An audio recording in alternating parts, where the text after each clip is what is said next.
There's no doubt about it, the chess public still loves a king hunt. Just take a look at the recent amount of interest that's been generated by this fabulous game Wesley versus Bruzon, which is all over the internet at the moment.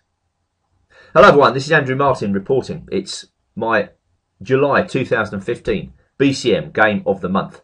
And we're not going to dwell on Wesley versus Bruzon because, well, frankly, that game has been covered almost to exhaustion. No, I'm going to take a look at a game from Dortmund between Liviu-Diete Nisipeanu playing white and Wesley playing with black. Two world-class players and a king hunt to boot. Now, I've no doubt in my mind that was surprised by Nisipeanu and his direct approach in the opening, with white employing the Grand Prix attack. This is not often seen at the absolute top of world chess, because it's thought that black can respond in flexible manner and get a good position. So, with this move order, hasn't committed his knight to c6, so he's quite happy to go g6 and bishop g7, and now white plays bishop b5 check. Now, when white plays this move and is able to double black's pawns on c6, then it's generally thought white gets a very good position. For instance, knight c6 here, white takes, and black recaptures. This pawn structure is not that great for black. It drains a little bit of the flexibility out of his position. And white can change tack here. I mean, he doesn't need to just plough on for a kingside attack. He can play positionally in the middle game and play on the double pawns. But by employing this move order, black is thought to be able just to play bishop to d7 here, and this exchange on d7 is thought to be nothing for white. Well, we'll see as Nisipeanu goes on in direct fashion by, after e6, playing his pawn up to f5. And this is the traditional Grand Prix approach. Now, just backing up, I wonder whether Nisipeanu didn't assess just really well in this game. I mean, is guilty, I think, here of just a routine move. This move e6, yes, it plans knight e7, as indicated, to cover the f5 square. But it just seems to me to be a routine approach by black. For instance, black could consider f5. I think this move has been played by Grischuk. It looks good to me. It puts the brakes on white's kingside attack. Yes, I know black has weakened the square e6, but it's definitely a possibility. And black might preface that move with knight h6. Now, generally, in this position, this sort of position, white is able to transfer the queen to h4 quickly to put pressure on the knight on h6. But I think black's plan here is once again to play f5, as indicated. So this is definitely something to be considered. And the final option going back is just to rely on the good old move knight f6 here, which I think I like when the black king is still in the middle. For instance, if white goes f5 here, black's going to take that pawn, no doubt about it. I mean, what white should probably do here is just to go queen e1. But in a position like this, black can continue to make flexible moves, all the time thinking about casting on the queen side. So had plenty to think about here. I mean, I don't know how rapidly he played this move e6. Anyway, it allows white to plough on with f5. This seems to me to be the most direct move. It's very much a thematic move in the Grand Prix attack and not very subtle. What else can white do? Well, he can play a move like bishop to e3. But then, well, black's going to just put his knight in on d4. He's not going to allow white to play d4. But knight d4 just seems to put the brakes on. I prefer f5. And played knight ge7, just getting on with his plan. Once again, was it time for a non-stereotyped approach? Could black have taken that pawn and then cast it on the queen side? This is definitely a possibility always to be kept in mind. But I mean, I think I prefer white in this position because there's definite pressure on the f-file there. But this was a possibility for black. However, in the game plays knight ge7. Nisipeanu strips open the game and now plays knight g5, continuing in the same aggressive vein. Well, now black has to put his thinking cap on because white's threatening him directly. He can't cast on the queen side, black, because of knight f7. And queen g4 is definitely a move which black's got to be careful of, be very careful of indeed. For instance, after knight d8, just pure defence, queen g4 starts to look extremely good for white.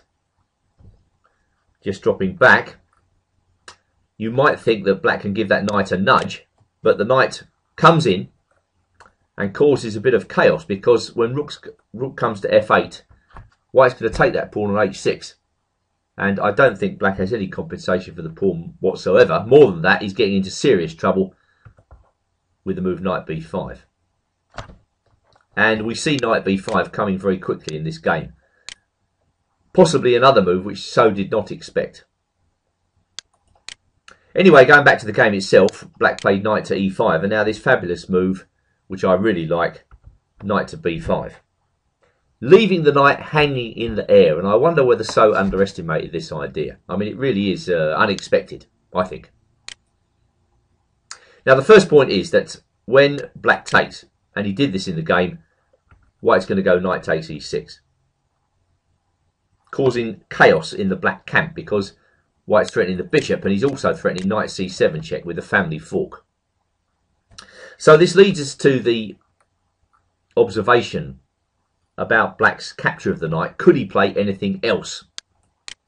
Well, he can certainly castle on the queen side, but now white ups the ante with d4. I think that's the second point of knight b5. It's not only threatening d6 and c7, it's supporting this move d4. Well, if black takes, as you can see, e6 drops. If he takes on b5 now, we chop that knight on e5, and black has no satisfactory move. If he takes with the pawn, this move queen g4 looks very strong indeed. And if he takes with the bishop, well, I think we just go knight f7, and we're going to win the exchange. I mean, I don't think black has enough for this.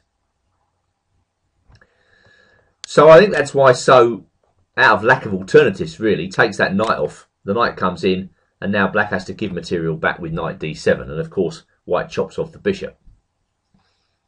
And the depth of white's concept can be seen from the fact that that knight is trapped on g7. It takes extraordinarily good judgment to go into this position with white, because you have to find a way out for the knight on g7. I mean, one way out really is the idea of bishop f4, taking that knight on e5, then queen g4 check, and the knight emerges from g7. But of course, that's a long way off. One key idea for white in this position is to harass the black queen. We're going to see this theme cropping up in the game. And it crops up in virtually all lines. For instance, if black plays rook af8 here, just trying to carefully exchange the rooks, then I think a4 is good. Black takes on f1, white recaptures, black plays queen b4, now c3, queen comes to b3, now d4. White's not going to give black any time at all to attack that knight on g7, just open up the centre and get after the black king. Just dropping back, if black plays knight c6 here, well again a4 is the move, and if he goes, for instance, rook hg8 here, well again we go a4. And white is getting on with the job of opening up the game. Now something similar happens in the game with black playing h5, just to stop that queen g4 move at some point. a4 by white, the queen comes to b6, a5 hitting the queen, and once again a third attack on the queen, c4. And So drops his queen back to c6. And now I think white misses a very strong move. He should just get on with his plan and play bishop f4. This is the key idea. And one point of it is, when black attacks the knight on g8, white's going to go d4. Very difficult move to meet. Obviously d5 and knight e6 extricates the knight, and if black takes, then queen takes, and all the white pieces are starting to pile down on the black king. Not only that, white's threatening bishop takes e5. So I think we can safely say black is in trouble in this position. It's interesting, you know, that knight on g7, it doesn't seem to be participating in the attack, but in fact it's stopping black from doing a lot of things because of the idea of getting to e6 at the right moment. I mean, if you run this variation one more time, bishop f4, if rook a f8, d4, takes, queen takes, and now can black bail out with rook takes f4? The idea is to give the exchange, keep that knight on g7.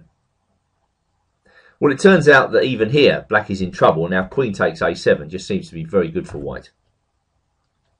He's managed to use the advance of the a pawn in his favour, and now a6 is also a threat, as well as queen takes b7. So, once again, black is in serious trouble. Bit surprising that Nisipeanu didn't play that, but he plays an equally intimidating move in the game, b4. Just prizing open the position to get after the black king. Rook h7, is the knight in trouble? B takes c5, no, according to white, it's not. The idea is that if queen takes c5 check, we go d4, and as you can see, black is losing. So after b takes c5, the knight disappears from the board. White brings his rook into f6. Black's got very nice knights in this position, but they don't do anything to defend his king. So knight comes to c8 to defend d6. Now, was there anything better? Well, I really don't like moving that knight from e5, but maybe knight f7 was another defence. There, I think white goes bishop h6. That seems to me to be extremely strong. If black brings the rook to g8, we're going to chop that rook off and go a6. Very nice idea. If black takes it, rook a5. White finds an inventive way of bringing the other rook to the party. And of course, if queen takes c5, we go back on the old standby d4. White's attacks gathering momentum all the time. Black's being pushed back. None of those pieces on the second rank, the rook and both the knights, are really doing anything to help. So back to the game, and so played knight c8. White played d4. And now the knight came to g4, attacking the rook on f6. Well, once again, we're trying to search for alternatives. I mean, can we go queen takes e4 here? We're going to take the knight off for sure. Queen takes e5 and hope to hang on. Well, now white has a very good move. Rook to b1. I mean, let's not forget the black king, the queen's attacking both rooks here. Rook to b1. Queen takes rook, just giving the rook. In comes the rook to b7. And now bishop to b2. And the black queen is skewered against the rook. I imagine here, once again, white has got a winning attack, as well as the fact that he's going to get the rook back that he sacrificed earlier. So back to the game itself, knight to g4. White played rook to f3. And now black played queen to e4. And now came h3. It's a curious echo of the other idea that the knight, white's knight was trapped on g7. Now, amazingly, the black knight is trapped on g4. And with the king stuck in the middle, it's hard to imagine black coming back from this position. So what actually happens? Black slides to a quick defeat. He takes on c5. White takes back. Check. King comes to e8. White snaps off the knight. Black goes knight e7, trying to cover the e-file. Queen to f1, threatening rook f8. Rook g8 covering, and now bishop b2. All the white pieces come into the game. And of course, the black king now is doomed. So decided to resign this position. There's absolutely no defence. Let's try one thing. Queen takes e1. Queen takes e1. G takes f3. Well, as you can see, this fails just simply to bishop f6. So that's the type of game which makes the Grand Prix attack very, very attractive to club players all over the world. But as I say, this type of game is not seen too often at the very top of world chess. I get the impression that actually a lot of players could easily underestimate the Grand Prix attack. And so, to be honest, seem guilty of that in this game.